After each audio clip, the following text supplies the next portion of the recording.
오늘은요, 그날을 준비하라 라는 제목으로 말씀을 나누고자 합니다. 우리는 누구나 무엇인가를 기다리면서 살아갑니다.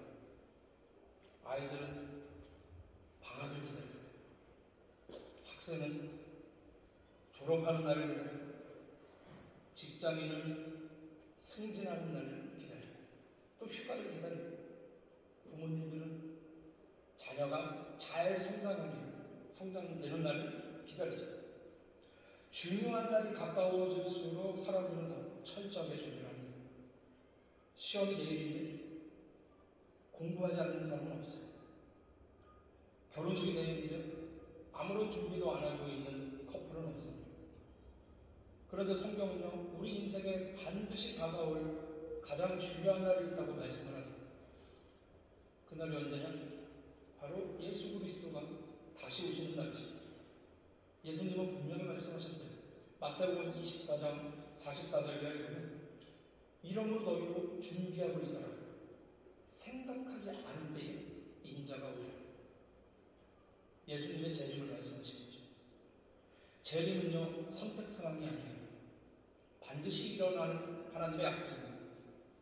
초대교회 성도들요, 늘 하루하루 주님이 다시 오시기를 기다리며 살았습니다. 하지만 시간이 흐르면서 사람들은 점점 재림의 약속을 잊기 시작했어요. 왜 그래요? 분명히 온다 했는데 안 하죠. 온다고 해서 안 하거든요. 여러분, 계시록의 기록된 시기가 95년경이에요. 모든 사도들이 죽고요. 사도 요한만 남겨졌어요. 사도 요한은 거의 90세의 할아버지. 그리고 당시 사도 요한은 로마 황제 도미티아누스의 박해를 받고 있었습니다. 복음을 전한다는 이유로 에게해의 조그만 섬이 반모섬에 유배되어 있었어요. 젊은 시절에 예수님과 함께 갈릴리를 걸었던 요한, 예수님의 십자가를 가까이서 지켜봤었던 요한, 부활하신 주님을 만났던 사도 요한. 그가 이제는 늙은 노인이 돼서 외로운 섬에 혼자 갇혀 있었어요. 그러면 사람들의 생각이 있을 겁니다. 아, 이제 교회는 끝이다. 사도들이 전부 죽었고 하나 남으면서 요한도 다 늙은 할아버지. 교회도 계속해서 핍박만 받고 있습니다. 희망이 없고. 그런데 하나님은 가장 어두웠던 순간에 놀라운 하나님 계시를 보여주셨습니다. 어느 주일날이었어요. 요한이 성령의 감동이 되었습니다. 근데 갑자기 뒤에서 자신에 대해서 큰 나팔 소리와 같은 음성이 들려왔어요. 지금 이제부터 네가 보는 것을 기록해서 7 교회에 보내라. 놀라서 뒤를 돌아본 요한은 영광 가운데 계신 예수님을 보게 됩니다. 눈은 불꽃 같았고, 음성은 마치 많은 물소리 같았고, 얼굴은 태양이 힘있게 비치는 것 같았습니다. 요한은 그 모습을 보고 바로 앞에 죽은 사람처럼 엎드려졌어요. 그때 예수님이 말씀하셨습니다. 두려워하지 말라. 나는 처음이요 마지막이니 곧 살아있는 자다. 예수님이요 지금도 살아계시면 교회를 다스리고 계신다는 사실을 직접 보여주신, 그리고 7 교회를 향한 편지를 기록하게 하셨습니다. 먼저는 에베소 교회가 있었어요. 에베소 교회는 대단한 교회였죠. 사도 바울이 개척했고요. 또 거짓 교사들을 분별했고요. 진리를 지켜냈고요. 수고와 인내가 많았습니다. 그런데 주님이 에베소 교회에 이렇게 말씀하셨어요. 너를 책망할 게 하나 있나니 너의 처음 사랑을 버렸느냐. 신앙이 있었지만 사랑이 식어버렸어요. 정통은 지켰지만 감격을 잃어버린 거예요. 또 2번째 교회는 서머나 교회였어요. 가난했고 핍박받던 교회였습니다. 겉으로 보기에는 가장 약한 교회였어요. 하지만 주님은 책망하지 않았습니다. 오히려 말씀하셨어요. 너의 환난과 궁핍을 내가 알거니와 실상 너가 부유한 자다. 세상이 보기에는 가난했지만 하나님이 보시기에는 부유한 교회였다.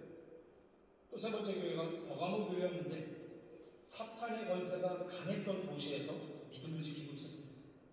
순교자가 많이 나오는 어려움 속에서도 신앙을 버리지 않았습니다. 하지만 문제가 있었어요. 교회 안에 타협이 들어왔습니다. 주님이요 버가모 교회를 향해서 잘한 것은 칭찬하시고 잘못한 것은 회개하라고 말씀하셨어요. 또 네 번째는 두아디라 교회였습니다. 사랑도 있었고 믿음도 있었고 봉사도 있었습니다. 게다가 처음보다 나중에 봉사가 더 많아졌어요. 행위가 많아졌어요.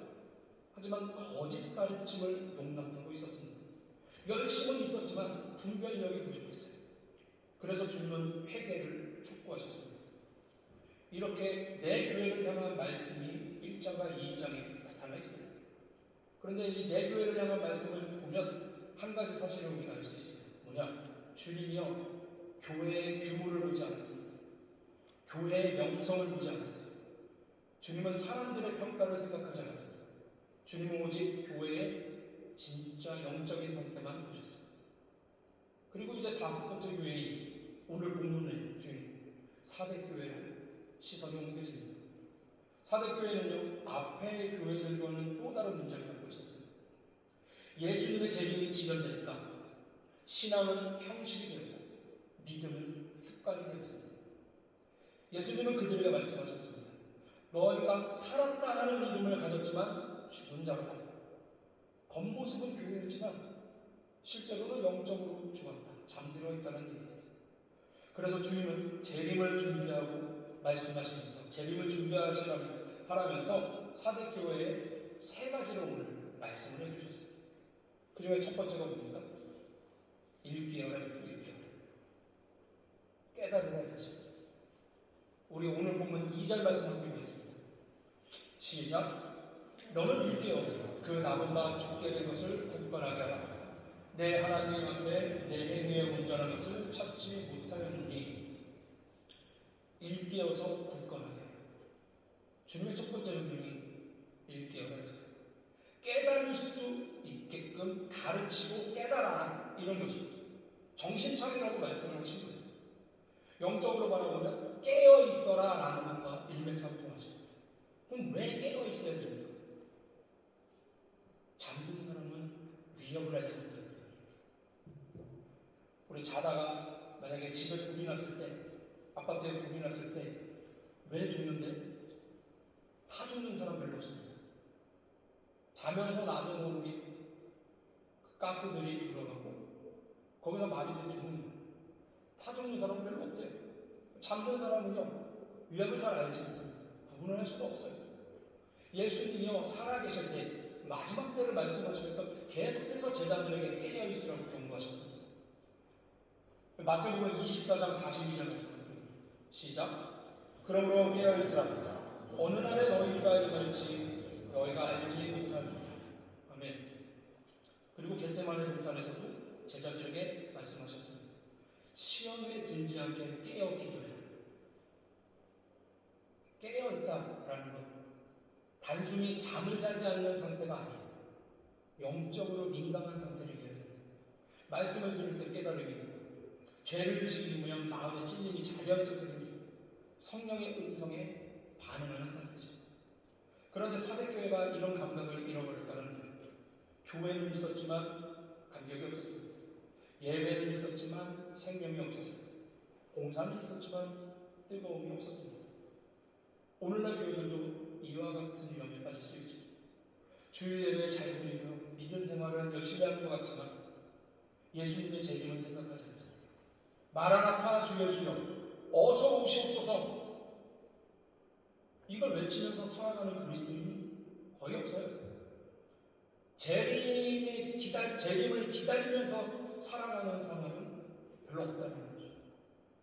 기도는 열심히 하지만 정말로 보면 하나님을 의지하는 것 같지는 않아요. 묵상을 하며 찬양을 하지만 마음은 세상에 아니다. 이것이 영적인 자리죠. 사도 바울도 경고를 했습니다. 에베소서 5장 14절을 보면 잠자는 자여 깨어서 죽은 자들 가운데서 일어나 그리스도께서 너에게 빛주시리라 말씀하셨습니다. 마지막 때의 수고며 영적으로 깨어있어야 됩니다. 세상의 흐름이 아니라 하나님의 말씀을 기준으로 분별해야 됩니다. 무엇이 진리인지 무엇이 죄인지 구분하고 불의와 함께하지 않으며 무엇이 하나님을 기쁘시게 하는 일인지 분별해야 됩니다. 재림을 준비하고 재림의 소망을 품는 첫걸음이요 바로 바로 깨닫는 것이고 깨어나는 것이에요. 사랑하는 성도 여러분, 우리는 말씀을 붙들고 살아가는 그리스도인입니다. 예수님의 말씀을 믿고 그의 길을 따라가는 것이 우리의 사명이라면 예수님께서 갑자기 오실 것도 붙잡고 살아가야 돼요. 그런 마음가짐 하나로 우리는 무슨 효과를 볼 수 있느냐? 평소에도 스스로를 점검하고 평소에도 기름 준비하는 그런 믿음을 가질 수 있다는 거예요. 이렇게 재림의 신앙을 붙들고 살아가시는 저와 여러분 되시기를 축원합니다. 할렐루야.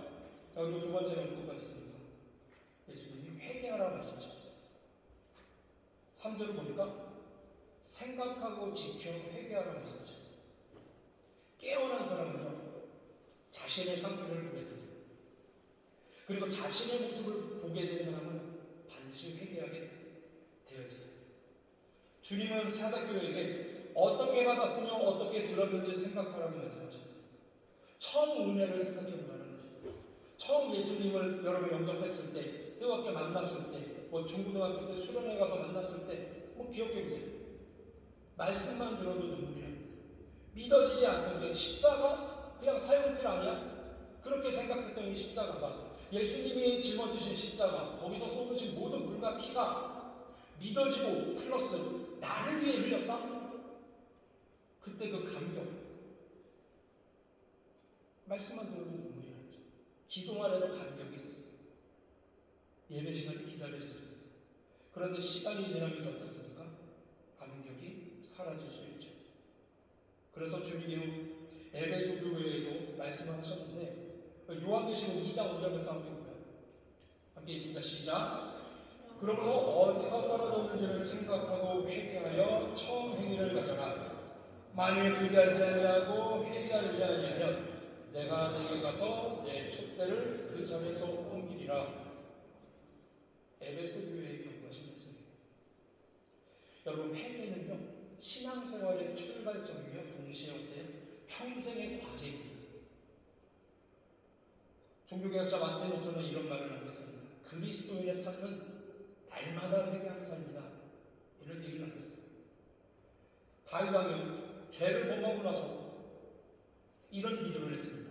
시편 51편 보면 하나님이여 내 속에 정한 마음을 창조하시고 내 안에 정직한 영을 새롭게 하소서. 여러분, 이 회개는 그냥 반성이 아니에요. 삶의 방향이 완전히 돌아가는 겁니다. 180도 바뀌는 겁니다. 다시는 죄의 길을 걷지 않겠다. 내가 이 죄를 졌어요. 이 죄에 대한 회개를 열심히 했어요. 내가 다시는 이 죄를 똑같이 안 저질러야만 회개가 완성이 되는 거예요.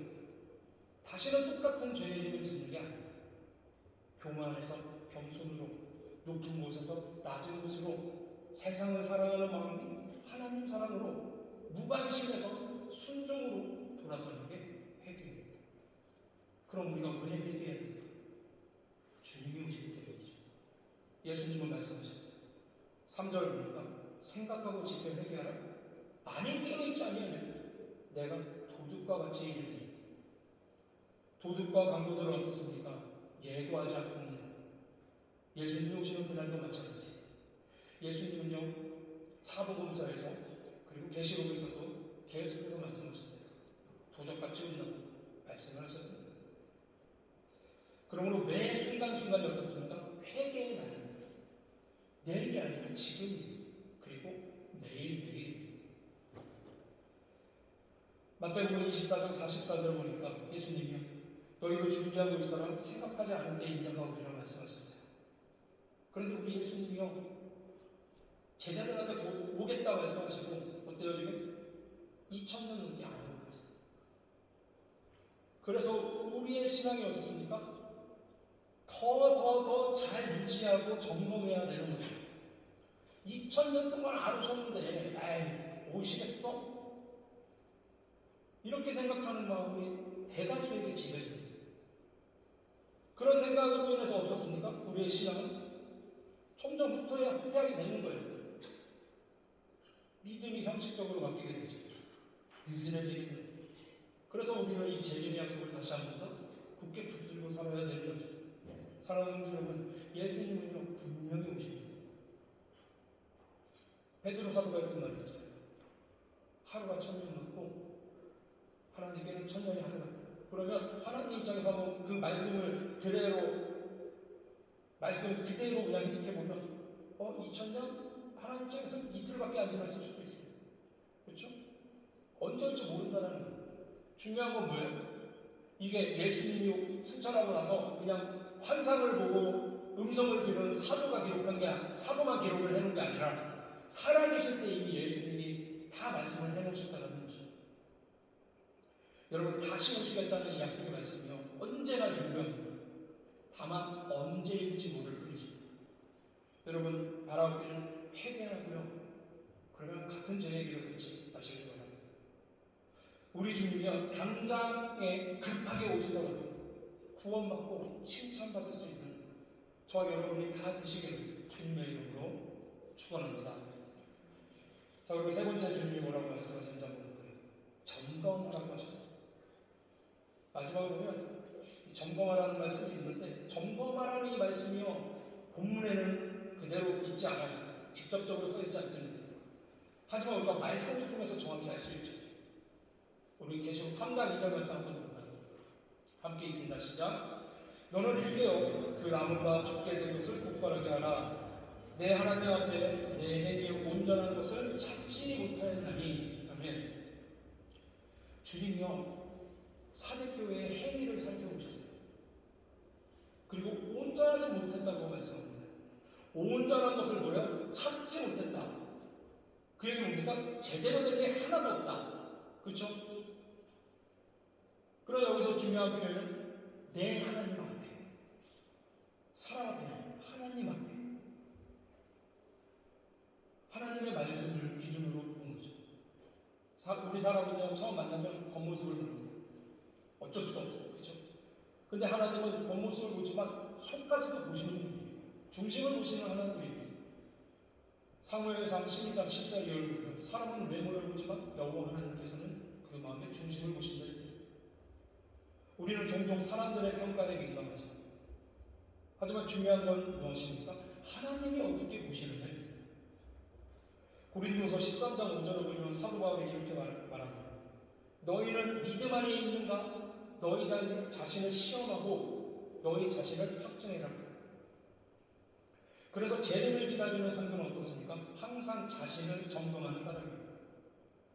예수님이 열처녀 비유를 얘기해 주신 적이 있죠. 그 10명의 처녀들은 어떻습니까? 모두 신랑을 기다렸어요. 그리고 손에는 뭐가 들려있었어요? 기름이 좀 들려있었습니다. 그런데 문제는 뭐였습니까? 5처녀는 충분히 있었고 5처녀는 어땠어요? 별로 없었어요. 결국 충분히 있었던 5처녀만 혼인잔치에 들어가게 됐습니다. 여러분, 교회에 나오고 예배 드리고 다같이 예수를 믿고 예수의 부활을 믿고 재림을 기다리고 기도를 하고 묵상을 하고 예배를 드리고 함께 모이기에 힘쓰고 삶을 나누고, 근데 그 중에서도 분명히 우리 하나님이 보면 등급이 나눠져 있다는 거예요. 마지막 때에는요, 교회에 그냥 다녔다라는 사실보다 뭡니까? 믿음이 중요해요. 이 사람 정말 구원받을 준비가 중요해요. 기름이 얼마나 차있느냐. 하나님이요, 우리의 직분보다 우리의 충성을 보시는 거예요. 즉, 믿음이 있다는 것은 함께 뭡니까? 우리는 믿음으로 구원을 받는다고 분명히 가르침을 받았는데, 말씀을 보니까 하나님이 분명히 심판하실 때는 행위를 함께 보시는 것 같아요. 그렇죠? 그러면 단순히 내가 그리스도를 믿었다라는 사실만으로는 안심할 수 없는 거죠. 내가 생각해보세요. 내가 그리스도를 믿는다, 나는 목사다. 근데 나의 삶이 완전히 개차가지고 사람들이랑 맨날 만나면 싸우고 치고받고 욕하고, 그러면 하나님이 건문차 천국 하시겠어요? 저는 스스로 맨날 생각하면서 목사님 괜히 했나? 왜냐면 아무리 생각해봐도 십자가 옆에서 예수님을 디렉트로 만났던 강도는 네가 오늘 밤 나와 낙원에 있으리라 했는데, 나는 열심히 하나님을 믿고 배우고 신학을 공부하고 성경을 묵상하고 단련하고 연습해서 목사가 되고 성도님들에게 하나님의 말씀을 가르치고 이런 위치가 되면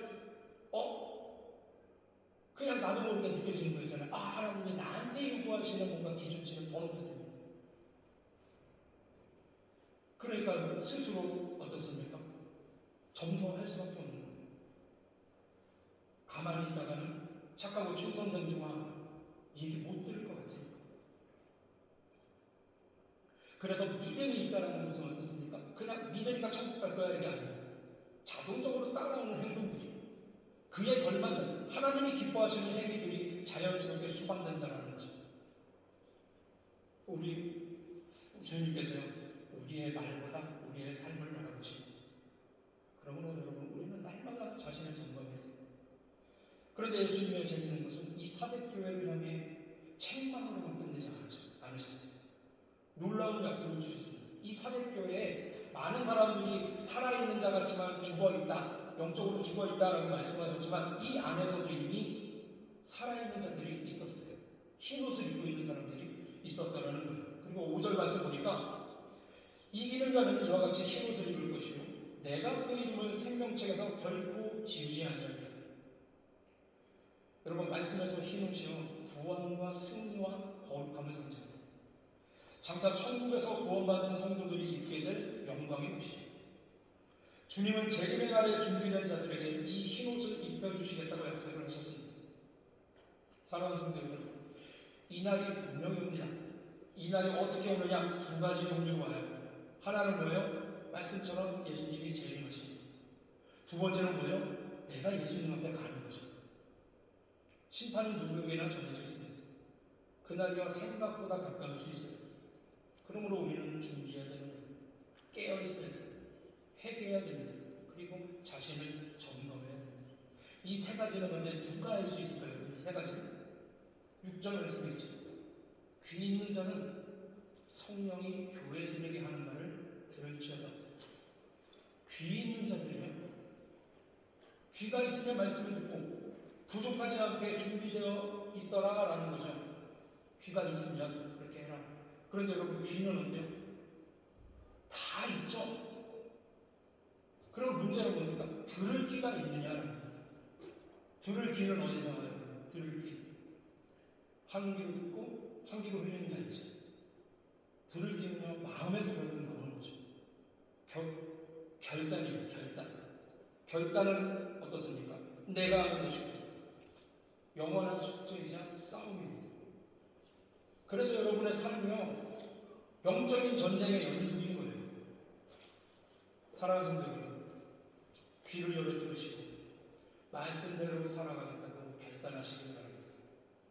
주님께서 오시는 날 부끄럼 없이 주님 앞에서 흰옷 입은 성도로 인정을 받으며 잘하였구나 나의 충성된 종아, 이 칭찬을 들을 수 있는 저와 우리 모두가 되시기를 주님의 이름으로 축원합니다. 할렐루야. 기도하겠습니다.